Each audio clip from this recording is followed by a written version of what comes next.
우리 주 예수님의 은혜가 함께 하시기를 빕니다. 오늘도 여러분 모두 건강하시고 주 안에서 평안하십시오. 그러면 우리에게 주어진 이 하루를 삼위일체 하나님께 예배하며 살아갑시다. 사도신경으로 우리의 신앙을 고백하겠습니다. 나는 전능하신 아버지 하나님 천지의 창조주를 믿습니다. 나는 그의 유일하신 아들 우리 주 예수 그리스도를 믿습니다. 그는 성령으로 잉태되어 동정녀 마리아에게서 나시고 본디오 빌라도에게 고난을 받아 십자가에 못 박혀 죽으시고 장사된 지 사흘 만에 죽은 자 가운데서 다시 살아나셨으며 하늘에 오르시어 전능하신 아버지 하나님 우편에 앉아 계시다가 거기로부터 살아있는 자와 죽은 자를 심판하러 오십니다. 나는 성령을 믿으며 거룩한 공교회와 성도의 교제와 죄를 용서받는 것과 몸의 부활과 영생을 믿습니다. 아멘. 오늘 아침에 살펴볼 하나님의 말씀은 창세기 16장에서 18장입니다. 그리고 이 시간 읽을 말씀은 창세기 17장 9절에서 14절의 말씀입니다. 주어진 성경 말씀을 받들어 읽겠습니다. 창세기 17장 9절부터 14절입니다. 하나님이 또 아브라함에게 말씀하셨다. 너는 나와 세운 언약을 잘 지켜야 하고 내 뒤에 오는 너의 자손도 대대로 이 언약을 잘 지켜야 한다. 너희 가운데서 남자는 모두 할례를 받아야 한다. 이것은 너와 내 뒤에 오는 너의 자손과 세우는 나의 언약, 곧 너희가 모두 지켜야 할 언약이다. 너희는 포피를 베어서 할례를 받게 하여라. 이것이 나와 너희 사이에 세우는 언약의 표이다. 대대로 너희 가운데서 남자는 모두 난지 8해 만에 할례를 받아야 한다. 너희의 집에서 태어난 종들과 너희가 외국인에게 돈을 주고서 사온 종도 비록 너희의 자손은 아니라 해도 마찬가지로 할례를 받아야 한다. 집에서 태어난 종과 외국인에게 돈을 주고 사온 종도 할례를 받아야 한다. 그렇게 하여야만 나의 언약이 너희 몸에 영원한 언약으로 새겨질 것이다. 할례를 받지 않은 남자, 곧 포피를 베지 않은 남자는 나의 언약을 깨뜨린 자이니 그는 나의 백성에게서 끊어진다. 아멘. 성경은 아브라함을 믿음의 조상이라고 부릅니다. 아브라함을 믿음의 조상이라고 부르는 이유는 이 아브라함을 통해 바른 믿음이 무엇인지를 배울 수 있기 때문입니다. 그러면 성경이 아브라함을 통해 우리에게 가르쳐주는 바른 믿음이란 어떤 것입니까? 어제는 믿음의 대상, 믿음의 내용, 그리고 믿음의 태도라는 관점에서 성경 말씀을 살펴보았습니다. 아브라함은 세상의 주제이신 하나님을 믿었습니다. 그리고 그가 믿었던 믿음의 내용은 하나님의 약속이었습니다. 그 하나님의 약속은 크게 보면 땅과 자손, 즉 하나님 나라에 대한 것이었습니다. 그러면 아브라함은 그 하나님의 약속을 어떤 태도로 믿었습니까? 순종으로 믿었습니다. 아브라함이 보여준 믿음은 순종이었습니다. 성경은 믿음이 중요하다고 가르칩니다.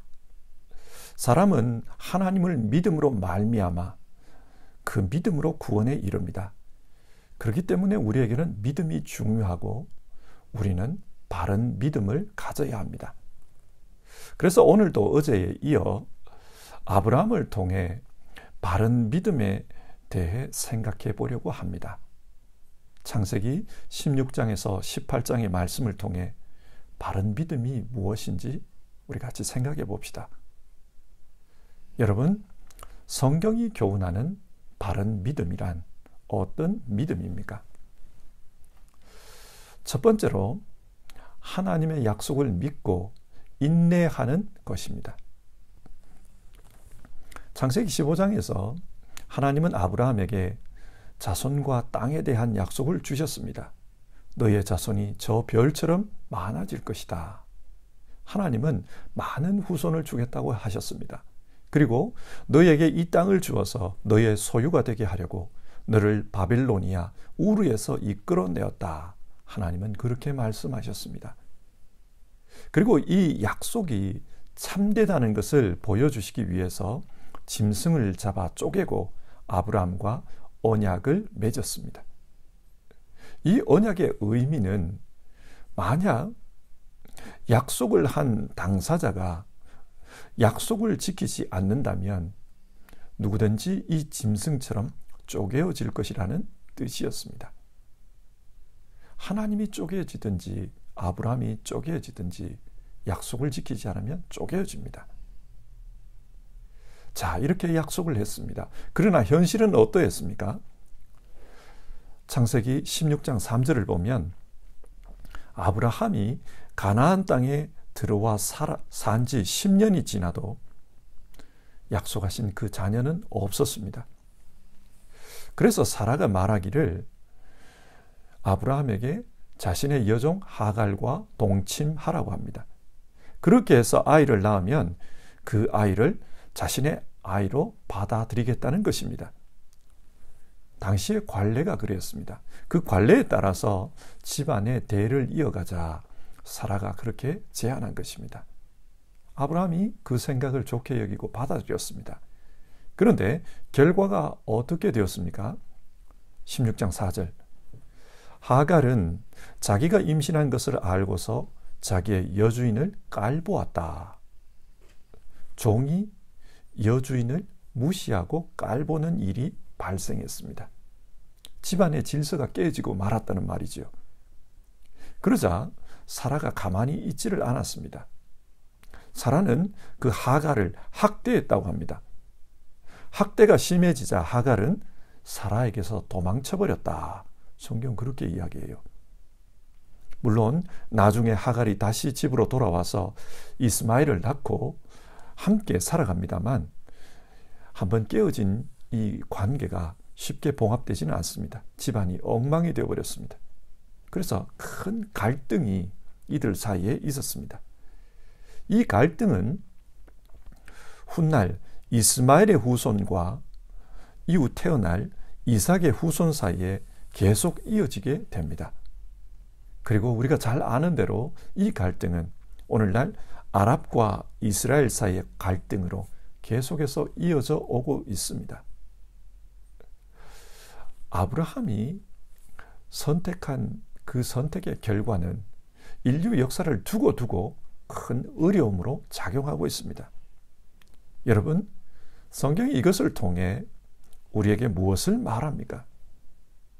하나님을 올바로 믿는 믿음이란 하나님의 약속을 믿고 인내하는 것이다. 그렇게 교훈합니다. 하나님의 약속이 쉽게 이루어지지 않는 것 같아도 하나님을 믿고 기다리는 것, 그것이 바른 믿음입니다. 왜 그렇습니까? 하나님은 하나님의 때에 하나님의 방식으로 일하시는 분입니다.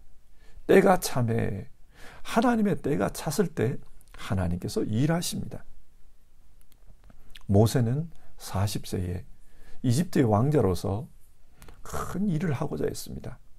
이집트의 왕자의 지위를 이용해서 이스라엘 백성을 출애굽시키려고 했습니다. 그러나 결과는 실패였습니다. 그리고 미디안 광야로 쫓겨나서 40년의 세월 동안 절망의 시간을 보냅니다. 그 40년이 지난 이후에 때가 참에 하나님께서 그를 부르셨습니다. 다윗은 어떻습니까? 다윗 역시 어린 나이에 너는 장차 왕이 될 것이다. 기름 부음을 받았습니다. 그러나 실제 다윗이 왕이 될 때까지는 긴 시간을 광야에서 쫓겨다니며 훈련받아야만 했습니다. 하나님의 때가 있습니다. 그 때가 올 때까지 기다리는 것, 그것이 믿음입니다. 하나님은 주전 600년 경에 이사야 선지자를 통해 처녀가 잉태하여 아들을 낳을 것이라 그런 예언의 말씀을 주셨습니다. 그러나 실제 메시아가 태어날 때까지는 600여 년의 시간이 흘러야만 했습니다. 하나님의 때를 믿고 기다리는 것, 그것이 믿음입니다. 기다리지 못하면 어려움이 생깁니다. 기다리는 것, 그것이 믿음입니다. 두 번째로 성경이 말하는 바른 믿음은 하나님과의 연합입니다. 아브라함은 하갈을 통해 이스마엘을 낳은 후 13년 동안 그렇게 살았습니다. 어쨌든 아들이 태어났으니까 하나님의 약속이 이루어졌다, 그렇게 생각하며 살았을 것입니다.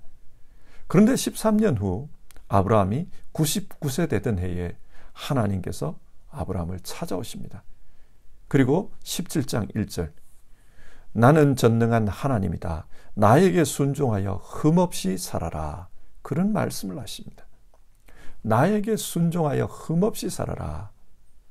여러분, 하나님이 이 말씀을 하시는 것은 아브라함에게 지금 흠이 있다는 말입니까? 없다는 말입니까? 있다는 말이에요. 너는 순종하지 않았다, 그 말입니다. 그러면 그 흠이 구체적으로 무엇입니까? 17장 2절, 나와 너 사이에 내가 몸소 언약을 세워서 너를 크게 번성하게 하겠다. 하나님은 지금 언약에 대한 이야기를 하고 계십니다. 그러니까 아브라함은 하나님과의 언약에 있어서 흠이 있다는 말입니다. 그 언약에 순종하지 않았다는 말이에요. 창세기 15장에서 하나님은 아브라함에게 하늘의 별과 같이 많은 자손을 너에게 주겠다고 약속하셨습니다.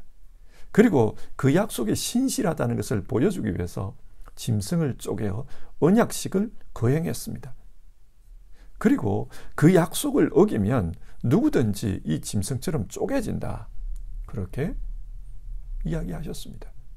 하나님께서 약속의 아들을 주시지 않는다면 하나님이 쪼개어지는 겁니다. 그런데 하나님이 주시지 않겠습니까? 아브라함은 그 하나님의 약속을 믿지 못하고 인간적인 방식으로 아들을 낳았습니다. 하나님의 뜻이 아니었습니다. 그러니까 아브라함은 의도적으로 그렇게 한 것은 아니지만은 하나님의 약속을 어긴 것입니다. 따라서 아브라함은 쪼개져야만 합니다.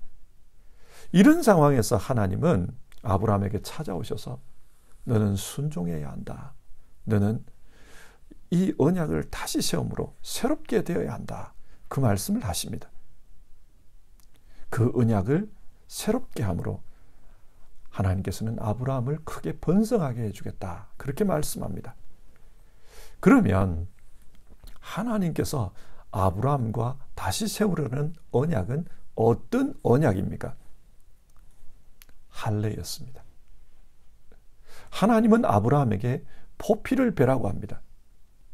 여기서 포피는 남성의 성기를 상징하지 않습니까?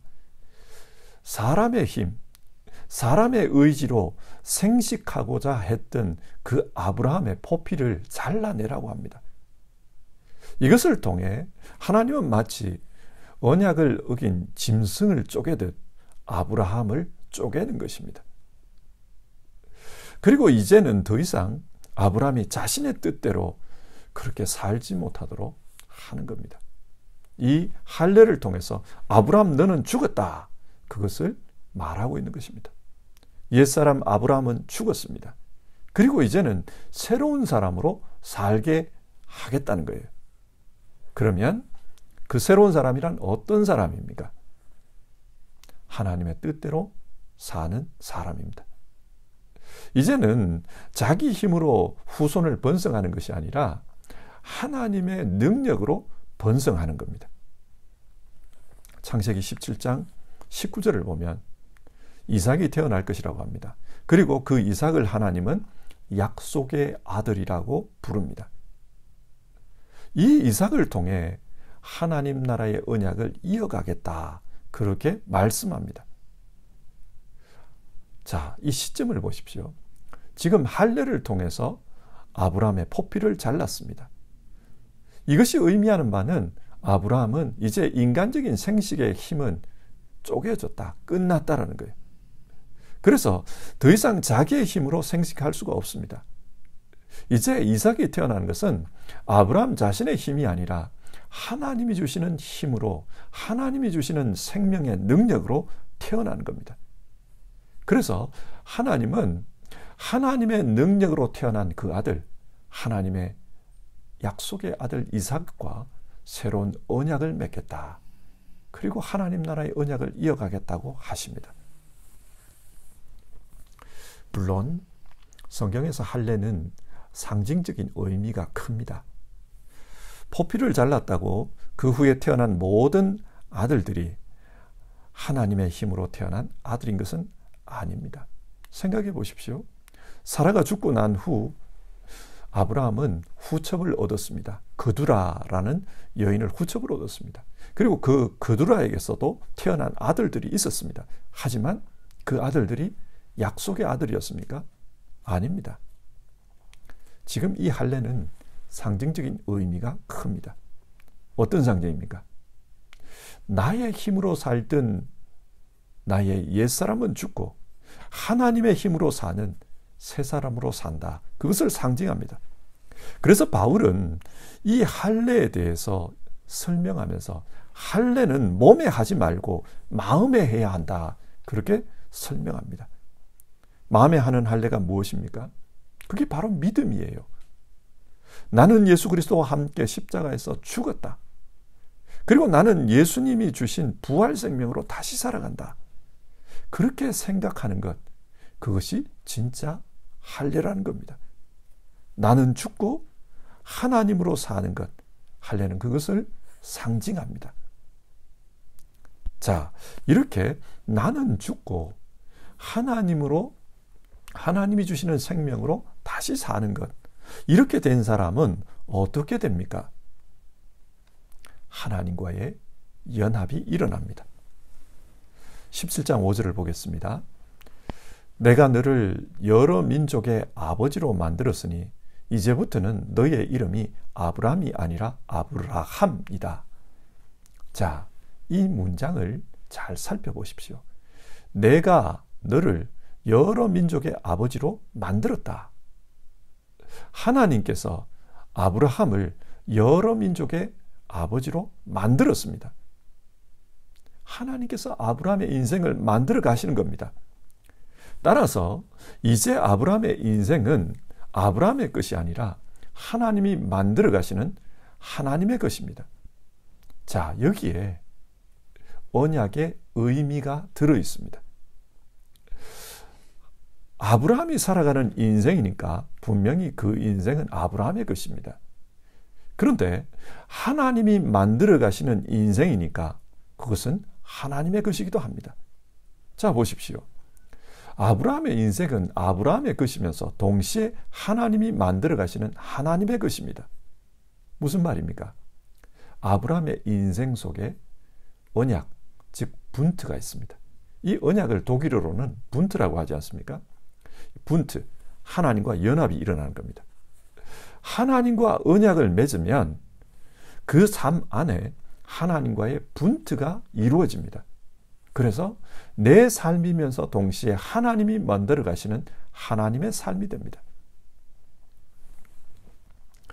요한복음 17장에서 예수님은 십자가를 앞에 두고 이런 기도를 올리십니다.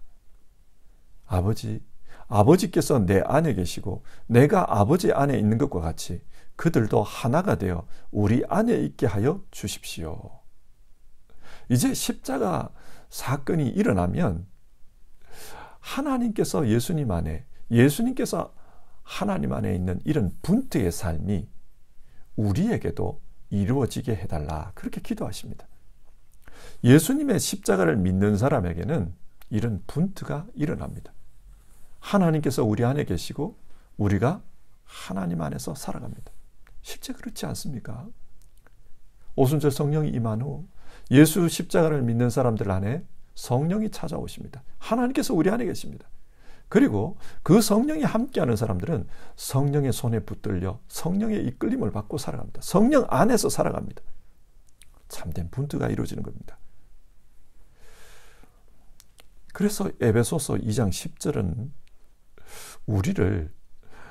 우리의 인생은 하나님이 만들어 가시는 하나님의 작품이라고 말합니다. 하나님께서 우리를 만들어 가십니다. 믿음이란 이런 겁니다. 하나님과 분트가 되어서 하나님이 우리의 인생을 만들어가는 그 인생, 그것이 믿음입니다. 나는 죽고 하나님이 주신 인생으로 살아가는 것, 거기에 믿음이 있습니다. 세 번째로 바른 믿음은 사랑을 실천하는 삶으로 이어집니다. 창세기 18장을 보면 아브라함이 자신을 찾아온 손님들을 대접합니다. 아브라함은 평소 다른 사람을 대접하는 일에 열심히 있었던 것 같습니다. 그렇게 열심히 다른 사람을 대접하다 보니까 자기도 모르게 자신을 찾아온 하나님과 천사를 대접하게 되었습니다. 여러분, 성경이 이걸 통해 무엇을 말합니까? 믿음으로 사는 것은 마음의 문제입니다. 내 마음으로 하나님을 믿는 것입니다. 하지만 동시에 행함의 문제이기도 합니다. 내가 믿는다면 그 믿음을 행함으로 실천하는 겁니다. 야고보서는 마음으로만 믿고 그 믿음을 행하지 않는 사람은 그 믿음이 죽은 믿음이라고 하지 않습니까? 선하신 하나님으로부터 은혜를 받았으면 자신도 다른 사람에게 은혜를 베풀며 사는 것, 그것이 참된 믿음입니다. 아브라함의 믿음이 그러했습니다. 또 창세기 18장을 보면 아브라함이 조카 롯을 위해서 중보기도하는 내용이 나옵니다. 하나님께서 소돔성을 멸하러 왔다고 합니다. 그래서 아브라함이 묻습니다. 하나님, 그 성에 의인 50명이 있다면 그 의인을 함께 죽이려고 합니까? 하나님이 멸하지 않겠다고 해요. 의인 50명만 있어도 멸하지 않겠다고 합니다. 그러자 아브라함이 좀 자신이 없습니다. 혹시 45명이면 어떡합니까? 45명이라도 멸하지 않겠다고 합니다. 그러면 40명은요, 30명, 20명, 마지막에는 10명, 의인 10명 있으면 어떻게 하시겠습니까? 아브라함이 그렇게 묻습니다. 이것은 조카 롯을 살리기 위한 아브라함의 중보 기도였습니다. 그는 염치불구하고 하나님 앞에 기도합니다. 10명만 있어도 살려주십시오. 하나님은 살려주겠다고 합니다. 이 기도가 뭘 의미하는가? 이게 사랑의 실천이라는 겁니다. 죽음의 위기에 있는 사람들을 위해서, 어려움에 처한 사람들을 위해서 기도하는 것, 그것이 사랑의 실천입니다. 우리가 다른 사람을 위해서 거창한 일은 하기 어려울지 몰라도 어려움에 처한 사람을 위해 기도하는 일은 할 수 있습니다. 이렇게 기도하는 것, 그것이 우리의 믿음을 실천하는 길입니다. 우리 안에 아프신 분, 어려움 당하신 분, 무거운 짐을 지고 살아가시는 분, 이런 분들이 있습니다. 그런 분들을 위해 기도하는 것, 그것이 믿음으로 사는 것이다. 오늘 성경 그렇게 말해줍니다. 자, 설교를 정리하겠습니다. 여러분, 창세기 16장부터 18장까지의 말씀이 말하는 바른 믿음이 무엇입니까? 오늘 성경이 말하는 바른 믿음은 하나님을 믿고 인내하고 기다리는 것이다. 그렇게 말해줍니다. 어려운 일이 있습니다. 정말 하나님께서 말씀하신 것이 뜻대로 이루어지지 않는 것처럼 느껴질 때도 있습니다. 그러나 인내하고 기다리는 것, 그것이 믿음입니다. 또 믿음이 무엇입니까? 믿음은 하나님과 분투의 삶을 사는 것입니다. 나는 죽고 예수님이 주시는 그 새로운 생명으로 살겠다. 그렇게 새로운 생명으로 사는 삶, 하나님과 분투가 된 삶, 그 삶이 믿음의 삶입니다. 그래서 하나님이 우리를 만들어 가십니다. 또 믿음이 무엇인가? 믿음은 사랑을 실천하며 사는 것이다. 오늘 성경 그렇게 말씀해 줍니다. 성도 여러분, 우리 모두는 바르게 신앙하기 위해서 노력하는 사람들입니다. 그리고 우리는 성경을 통해 바른 믿음이 어떤 것인지를 잘 압니다. 그런데 우리에게 문제는 실천입니다. 그렇게 살아가는가?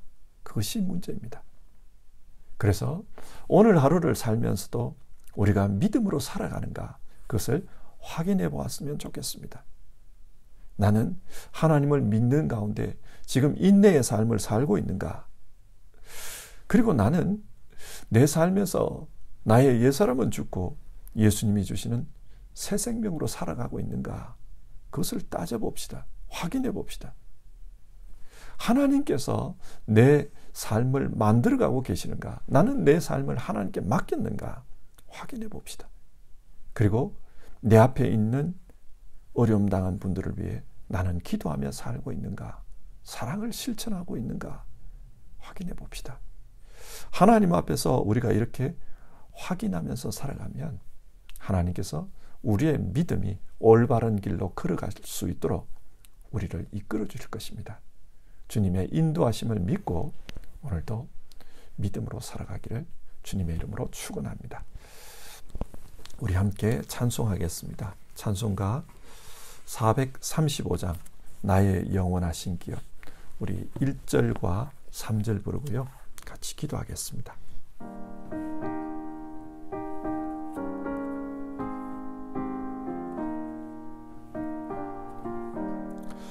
나의 영원하신 기업 생명보다 귀하다.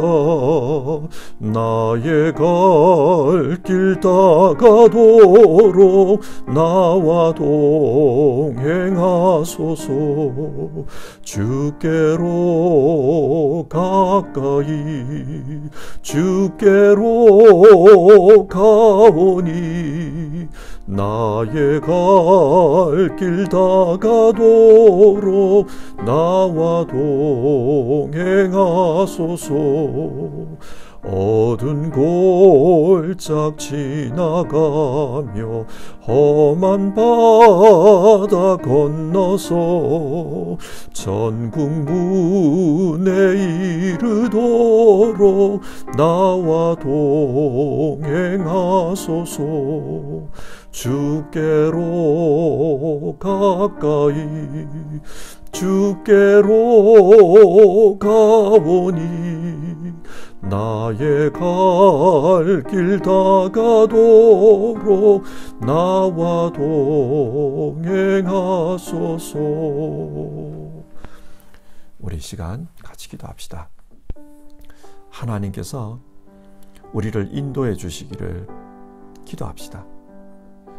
우리가 바른 믿음으로 살 수 있도록, 인내하면서 살도록, 하나님과 분투의 삶을 살 수 있도록, 또 사랑을 실천하며 살 수 있도록 우리를 인도해 주시기를 우리 이 시간 같이 기도합시다. 그리고 우리 공동체 안에 어려운 분들 많이 있습니다. 그리고 그 어려운 분들을 생각하면서 중보 기도하는 그런 시간을 가져봅시다.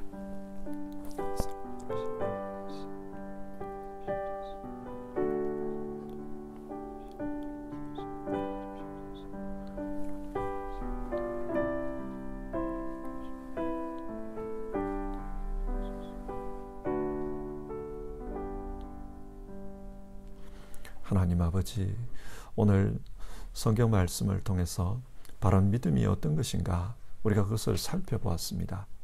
우리가 바른 믿음이 무엇인지를 몰라서 못 사는 것은 아닙니다. 우리는 알고 있습니다. 하나님의 때를 기다리며 인내하는 것이 바른 믿음이다.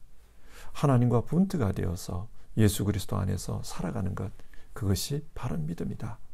그리고 어려운 이들을 위해서 사랑을 베풀며 기도하며 사는 것이 바른 믿음이다. 우리는 알고 있습니다.